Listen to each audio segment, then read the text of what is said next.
truthfully, it doesn't really matter what the medium is. It's the outcome that's important. And we use marketing strategies to generate these outcomes. SEO tends to focus on keywords and phrases. The AEO targets specific questions and provides direct answers to those questions. Certainly have like a general understanding of how some of these tools can improve your business and reduce overheads and increase efficiencies and just like stuff like that.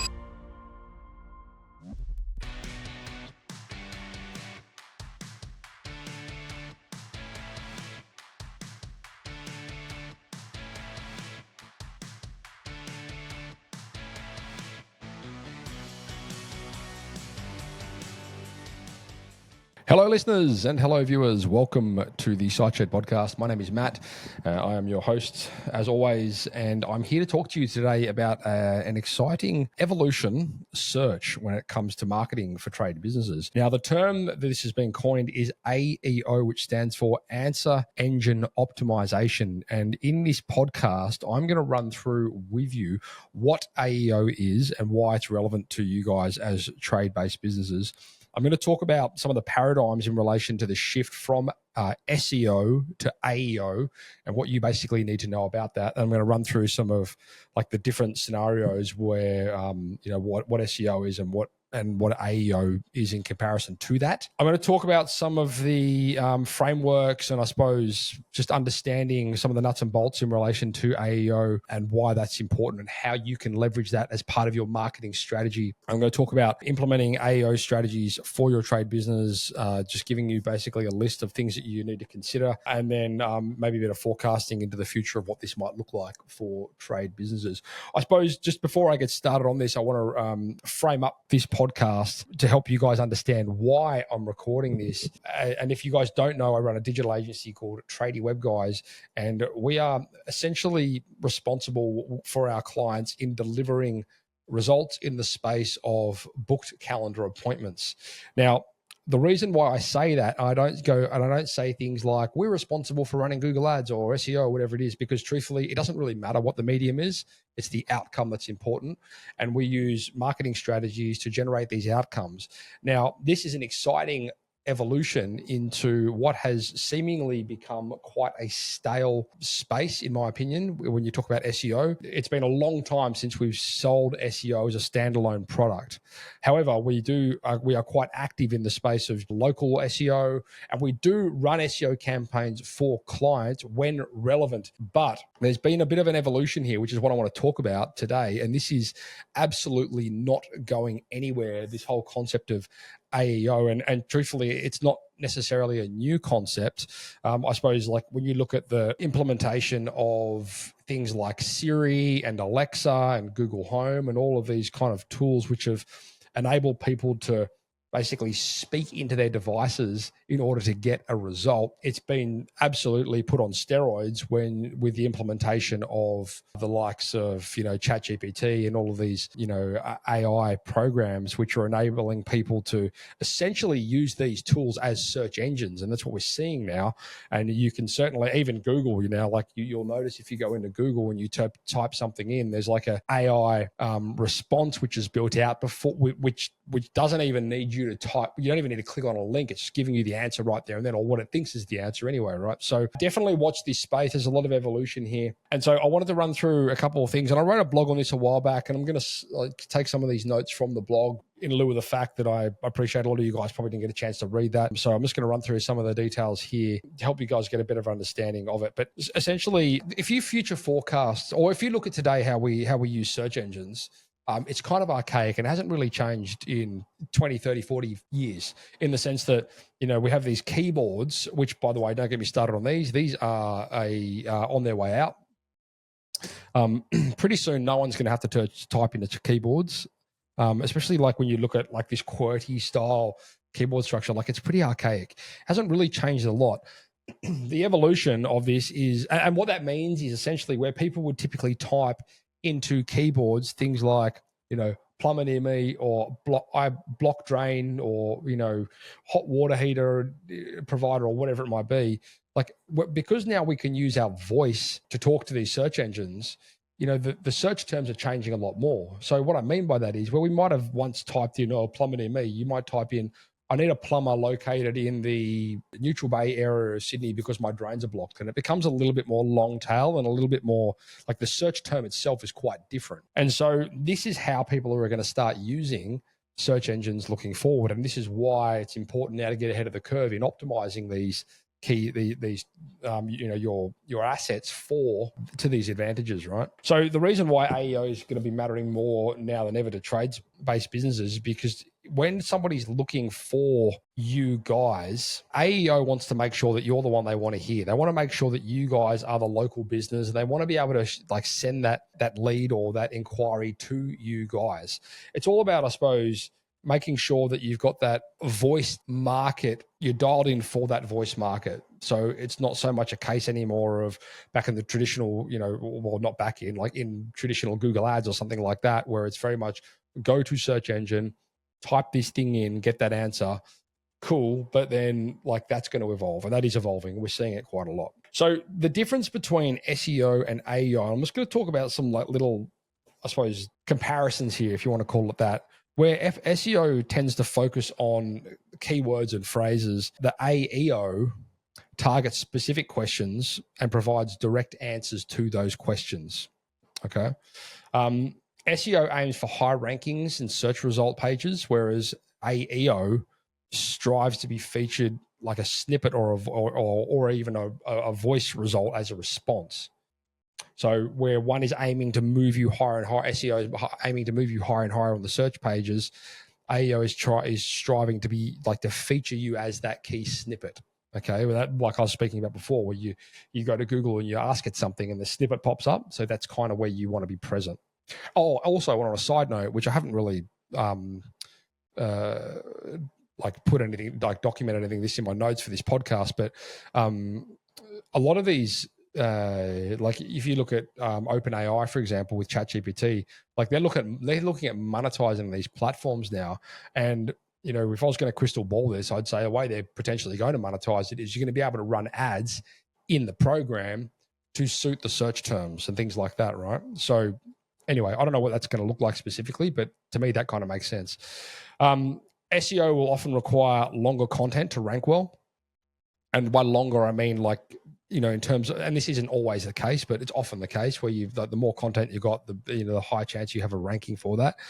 Whereas AEO is emphasizing the conciseness. It's to the point answers in comparison. Okay. So although it's not to say that AEO is necessarily going to replace SEO, but certainly as part of the overall strategy, it would be smart to implement these to be working in unison.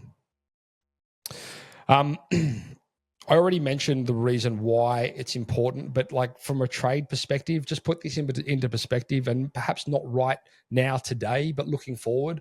I mean, I've got the new iPhone, right? And the Siri capability on that is pretty crazy. I could talk into it. It could tell me pretty much anything I want to know. It's very intuitive. And so in the scenario where somebody's got a blocked drain or something like that, and they're talking into their devices, that's where you're going to see the power for that, because we're moving into this. I mean, we're already there, but it's very much a mobile first world. I mean, quite honestly, I think within the next 10, 15 years, we'll be seeing ourselves move out of mobiles even. I think my colleague of mine often loves to hypothesize on the fact that kids eventually will have little earpieces in with glasses, and they won't even need a device. It's just a case of talking into the device and having it appear in front of your eyes through some sort of wearable. These are the kind of things that are going to be looking forward. Devices as we know it today, they're great, they're awesome, we love them, but they're also kind of archaic to a degree. It's ready to be evolved. And that sort of affects, I guess, usage patterns and usage behaviors and things like that, right? So, and one of the reasons as well that we think this is an exciting opportunity, and truthfully, one of the reasons, as I mentioned earlier, at the beginning of the recording, why we sort of took a lot of our focus off regular SEO, inverted commas, for those of you guys that are listening and not watching, and we put a lot of our emphasis into local SEO, is because we appreciate that a lot of our customers, as trade-based businesses, there's a lot more bang for buck with local SEO. First of all, the real estate through the 3-pack listing with Google Business Profile is phenomenally better than the real estate you're going to get through regular SEO. And the reason I think for that is the fact that now you can actually, Google can kind of monetize it. You can run ads in Maps listings, Google Maps, Google My Business Profile, it's the same thing. And you can essentially run ads in these listings. So they found a way to monetize it, which is great, truthfully, because, hopefully it means looking forward, they're going to offer some better support with it, which quite frankly, at the moment, they don't have very good support at all, if any. Which is kind of the bane of my existence as a marketing agency director. But anyway, it is what it is, right? So the real estate's great with it. And I think the AEO will play heavily into that because it's really going to like help people when they're applying search terms to the search engines through voice, they're going to be quite specific about it. They're going to be able to talk into it and ask for, services in locations, and the results will come back for that. Some of the nuts and bolts in relation to the AEO. So first of all, understanding that user intent. I've got a couple of examples here. Like, how much does it cost to rewire a house? Can a plumber fix a dishwasher? Like, just general questions that you would consider more conversational. Like, people are probably less likely to type these things into Google as opposed to talking to somebody or talking to, what we now have as, digital assistants or agents, that we can get through OpenAI agents and that kind of stuff. Like, these are the kind of things that you can really integrate with and we can start leveraging. So, that's one or a couple of examples. The way that we will create content looking forward will shift. FAQ sections are great examples of, how you can find the search engines are going to be able to find results based on questions. And it's also a really useful way for you to be able to update content on websites. And we love this. You can have FAQ sections on multiple pages on a website and they're all optimized, they're all indexed. And then the search engines understand, okay, well, let's send traffic to this page based on, the FAQs that are existing there. So that's super cool. Local content, again, one thing that we've always loved, and still love doing in terms of content strategy for our clients is we create project galleries which speak to the service they've done in the location they've done it in. So, for example, bathroom renovations, kitchen renovations, whatever it might be in suburb. It's just an easy way to create useful content, which first of all serves the user because it's relevant. So, we're creating content there which is in the interest of their potential customers or our potential customers. And then second of all, if you optimize it correctly, it shows up in search. So it's a bit of a double-edged sword if you think of it that way.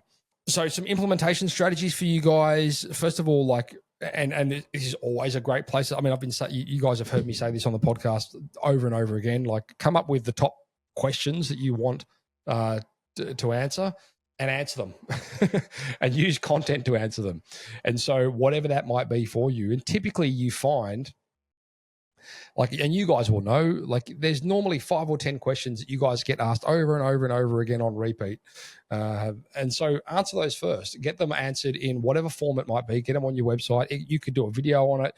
You can embed the video on your website. You could transcribe it. You could do a podcast, whatever it is. It doesn't really matter, but use the content as a way to answer some of these questions so that you don't have to answer them again. And it's kind of a similar philosophy, like we use content and, project galleries and things like that, kind of like SOPs for our leads, if you want to think of it that way. Where an SOP, you're basically answering questions and you're explaining how to do something. And you kind of can use content the same way. When somebody comes to you, it lands on your website and they can see the answer to a question that they're pretty likely going to have, then great. If they've consumed that content, they're a step further down the sales pipeline than they would have been before they consume the content. So think of it like that. So again, just if you're going to put a 30,000 foot overview onto content creation, just be useful and relevant.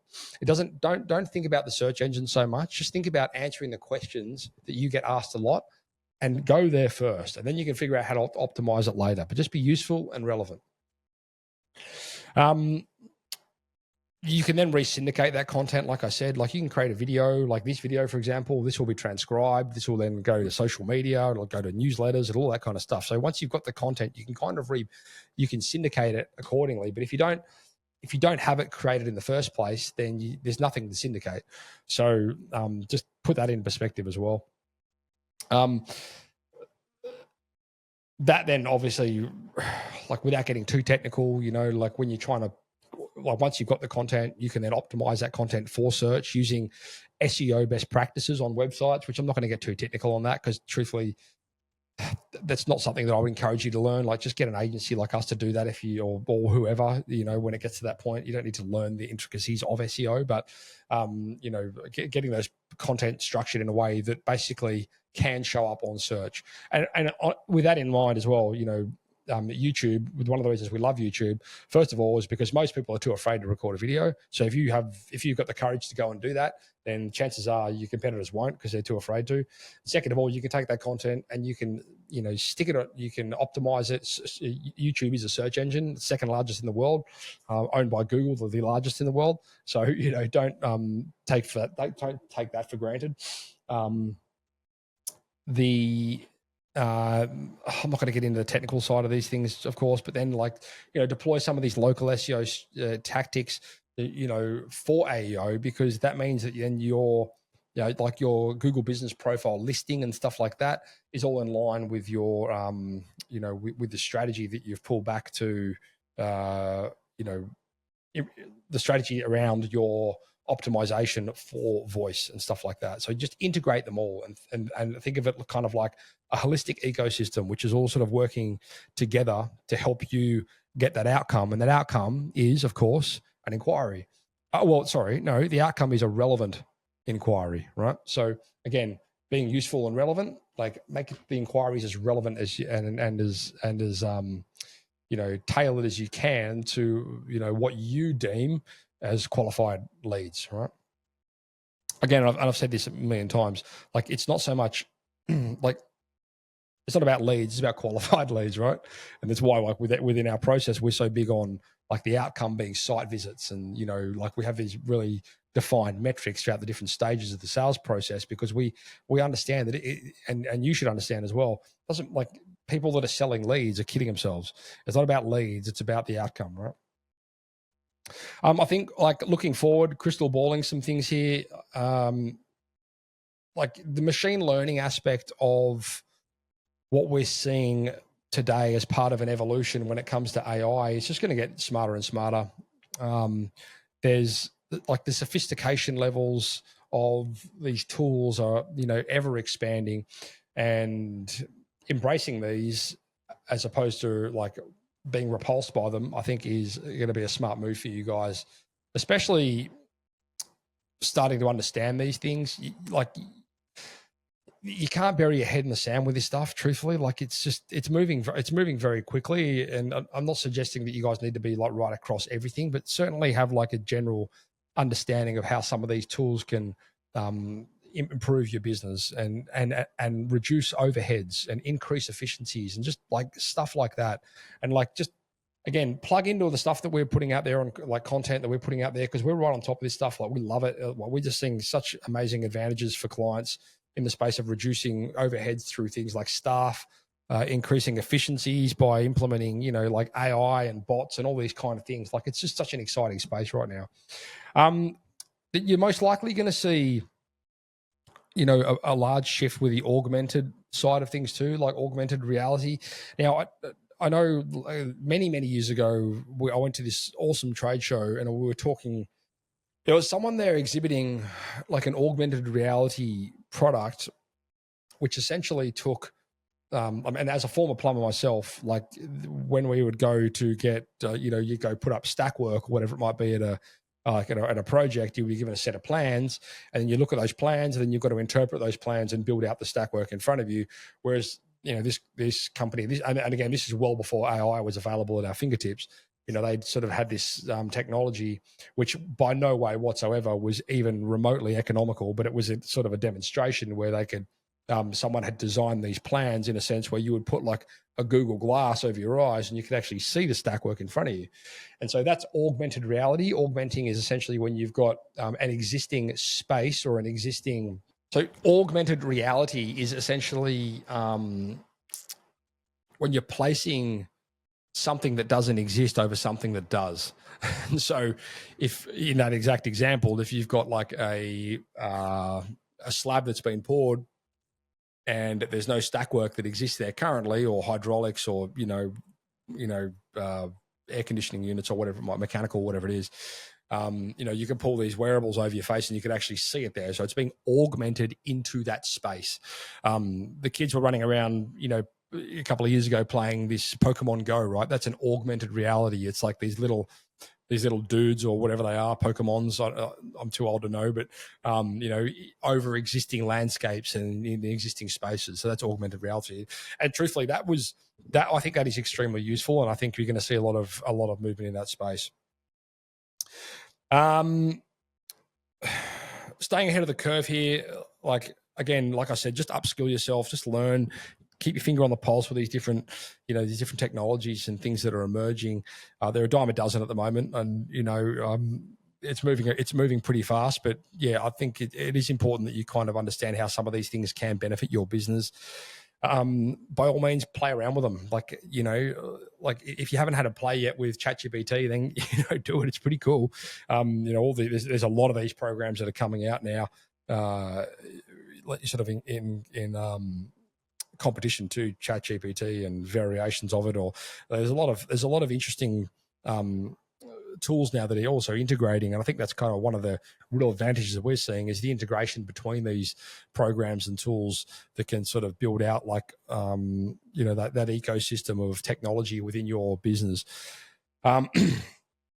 Definitely just focus on the user experience. Again, like it's just so simple. Just be useful and relevant. At the end of the day, it's just about just make life easy for your customers. So just think about that. And if you can use that as your backbone, and as you can use that as sort of like your North Star as to pull you back to, what to pull you back to in the space of creating content and just even journey related things, just what is going to make life easier. And, that's a pretty good benchmark when you're talking about flow charting things. It's like, well, what does the outcome look like that I need to get to? And then what are the steps along the way to get to that outcome? And that's a really easy, simple way to start workflowing some of the operational things within your business. And then some of those things you'll be able to deploy technology which can help you, and AI and that kind of stuff, which can help you throughout some of the different stages of that. But just start with that map and then just build on it. That's the easiest way to do it. Yeah, some of the things that we're implementing over here, which we're seeing great benefits from, like we've got our TradieBot program, which basically it connects to Tradie Hub.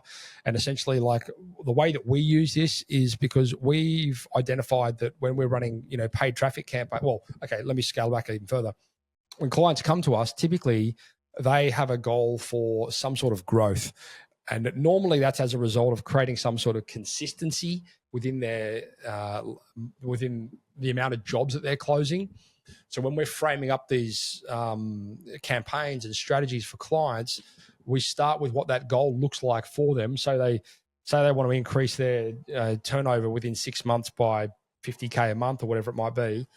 We've got to figure out, okay, well, what's your average, like what's it costing you to run these campaigns, or what's it costing you to, like what's a ticket item worth? So, say you've got a 30 grand bathroom renovation as a product or whatever.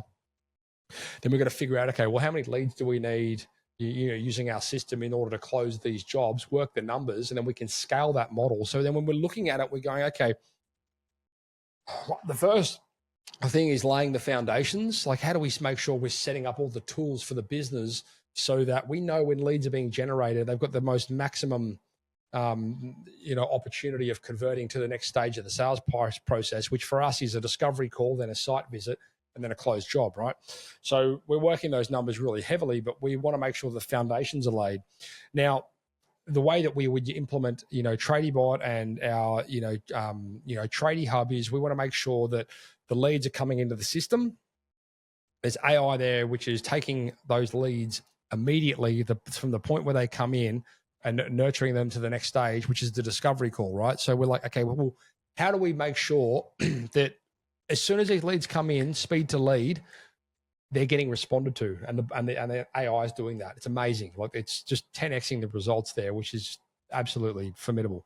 So that was a constraint, because before that, there was a scenario where we would have the leads being generated and it was up to the clients to respond to them, or we would put one of our sales executives into the business, which again is an awesome solution. But again, they're humans, and their time is actually best spent in the discovery calls, not in triaging leads. So AI has been super useful within the triage phase for us and for our clients, because it means we're just maximizing the time best spent for either the individuals at the business, which is often the business owner, or sometimes they've got salespeople, but maximizing their time, which means then you can scale up the volume of leads that you need, because the AI is doing a lot of that heavy lifting. So that's super cool. And if you want learn more about that, head across to tradiehub.net and just check out some of the stuff we're doing over there. It's super cool.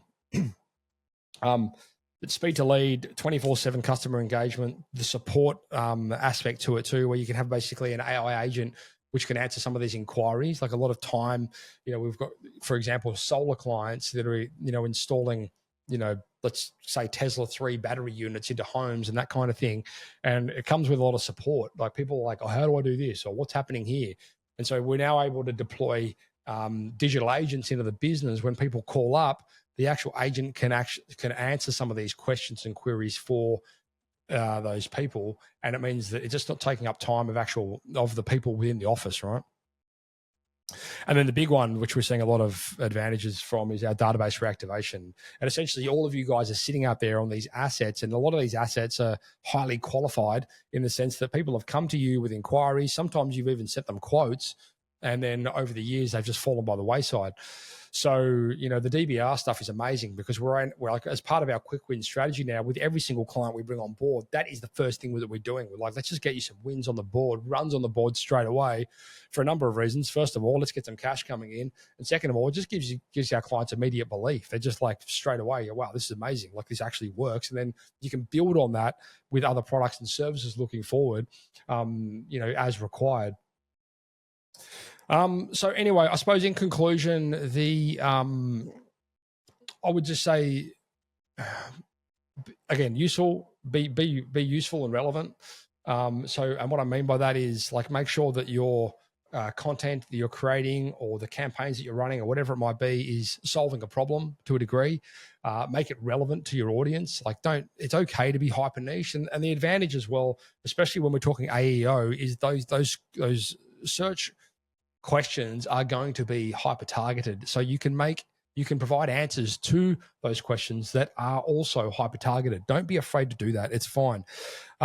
Make sure that you're consistent with it. If you can be, I don't know, that's harder than it's sometimes hard to do that, but like recency, frequency, relevancy, like, they're all things that, you should really apply to your strategy. Like the podcast, for example, we do these weekly. We do that for a reason. It's recent, it's frequent, it's relevant, and that's the reason why we create these.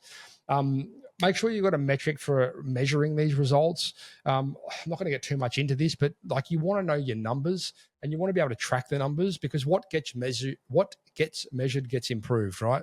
So make sure you've got and this is the reason as well why we deploy Tradie Hub for our clients, because the system will do the tracking, and we know what's working and what isn't working. And if you guys don't have that in place, don't you think it would be a good idea to start there? I can tell you now, foundationally, it's a freaking game changer. Get it deployed. It doesn't cost a lot of money to get that stuff deployed, and it can make a huge difference to the structure, the foundations, and then the direction that you take the business based on data. Make sure you put the customer first. Again, like I was saying before, use the answer questions that are relevant, and make sure that you're serving them. And then once you've ticked that box, then worry about how you can optimize it for search. That's the best way to go about it. Don't neglect your traditional marketing. There's no reason, like, this is not, like I said earlier, necessarily a replacement for SEO. It's to be used to strengthen your SEO and to strengthen your existing marketing campaigns. This is part of the ecosystem at work here, and it's super powerful. And although it might be in its infancy today, looking crystal balling this stuff looking forward, and with the technology that we already have available, it's just going to become more and more prominent. So anyway, if you guys want to chat more about this or see how it relates to us, we'd love to do a roadmap session with you. Head across to tradiewebguys.com.au, fill in a form there, and we'd love to see how this would play out for you guys and give you guys a real roadmap to whatever your strategic objectives do. That's exactly what we do, and I look forward to chatting to you guys. I hope that was helpful. Go check out AEO. I'll put a link to the blog post in the show notes if you want to go check that out as well. Otherwise, that's a wrap from me. You guys have a good day, and I look forward to chatting to you in the future. Ciao.